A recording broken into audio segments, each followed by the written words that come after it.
Hello and welcome everyone. In 2024, the member states of WIPO adopted the Riyadh Design Law Treaty, which is the latest addition to the body of WIPO administered treaties. Joining me today is Markus Höpperger, Senior Director of the Department for Trademarks, Industrial Designs and Geographical Indications at WIPO. Markus was the Secretary of the Diplomatic Conference that adopted the treaty. He also led all the preparatory work for the treaty, which spanned nearly 2 decades. Markus, it's a pleasure to have you today with us. Thank you, Humay. It's a pleasure to be here. Before we start the discussion on the Riyadh Design Law Treaty, let me ask you a basic yet fundamental question. Designs are everywhere around us, but not everyone understands what design means in the context of intellectual property. Could you explain what design means in that context? Right. Now, intellectual property law tends to categorize various types of rights that apply to various types of subject matter. So you have patents for invention, trademarks for brands, and you have industrial design that protects the look and the feel of objects. In other words, the aesthetic appearance of an article. To demonstrate that, I brought with me a couple of ink bottles. And you can see, although they all fulfill the same function, namely they hold ink, so you can refill your fountain pen in case you use one, the designers, each of those, have chosen a different approach to design their ink bottles. Round shape or rectangular with round edges or the shape of a trapeze. So this shows you how a non-functional consideration actually can inform the choice of a design, purely aesthetic or ornamental.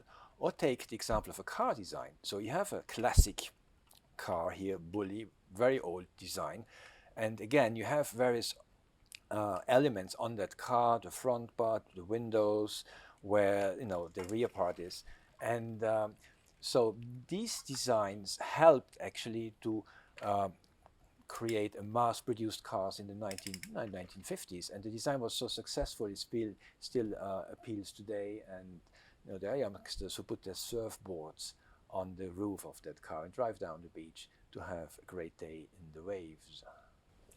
Well, thank you very much for showing what design means with such great examples that gives a clear understanding. When it comes to the Riyadh Design Law Treaty, what led the countries to come together and adopt such treaty? Well, typically, a design right stands at the end of an application process, which is an administrative procedure that takes place between an applicant and an office. A granting office could be a patent office, a design office, or any other authority of a member state in charge of intellectual property. Now, what we see in the field of designs is a huge variety of approaches towards these procedures. And that was the starting point of our work. Together with our member states in the technical committee, we got together information of all these procedures. And we looked at them and tried to actually simplify them and harmonize them and come up with an approach that would make it in the end faster, simpler, and less expensive and less burdensome for applicants to obtain protection for industrial designs. So with the key benefits that the treaty aims to deliver, what are some specific features that you would like to highlight, and how these features of the treaty may help for designers and creators in their work?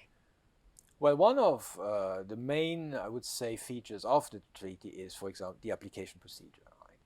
Again, together with the member states, we defined all the elements that should feature in an application procedure, so to keep it simple and fast. And within that, for example, an important part concerns the representation or the reproduction of the design. You file for an application, but you have to reproduce the design. You have to show, to disclose what you want to have protected. So you take your design and you make photographs, you make drawings, or you try any other sort of depiction, and then you send that forward. This is just an example for how, together again with the member states, we came up with a number of elements that should feature in an application, but not more than those. So it's an exhaustive list. And again, the overall intention and approach here is to simplify the procedure. That makes me think about such scenario. At times, designers need to have some time to test their design, the product, before applying for registration. Is there any provision in Design Law Treaty that addresses such situation? Well, you touch on a very, very important point. Design protection usually is dependent on the condition of novelty, and novelty means the non-disclosure of the design to the public prior to its protection. Very often, unrepresented designers are not aware of this condition, and they tend to maybe disclose their design prior to obtaining protection. For example, showing them to business partners, showing them at design fairs, or disclosing it in other contexts. So if you then apply strictly the concept of novelty, those designs can no longer be protected. They are already part of the public domain. And this is where the grace period for novelty disclosure kicks in. The Riyadh Design Law Treaty defines a 12-month grace period during which designers can actually disclose their design, and such disclosure will not have an adverse effect on the registrability or protectability of the design. What about the mistakes? We are all human beings and we do tend to make mistakes from time to time. Is there any provision in the treaty that helps applicants to remedy their mistakes? So again, as I said, your design right stands at the end of a procedure, an administrative procedure, which actually means, back and forth communications between the applicant and the office. And it may well be, you said it, we're all human, that, at one point the applicant maybe misses to respond in time to a communication from the office. And this is when the so-called relief measures that are foreseen by the Riyadh Design Law Treaty kick in, measures such as the extension of time limit, continued processing, or reinstatement of rights that can become applicable in cases where time limits were missed by applicants. The Design Law Treaty also has a provision stating that contracting parties may require information about traditional knowledge and traditional cultural expressions where such information is relevant for the design's protection eligibility. Could you provide some information and background information specifically on this provision? A very important provision.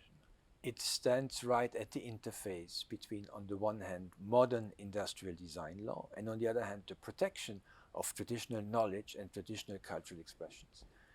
It may well be possible that an application for a design protection uses, incorporates, or is based on some form of traditional knowledge or traditional cultural expressions.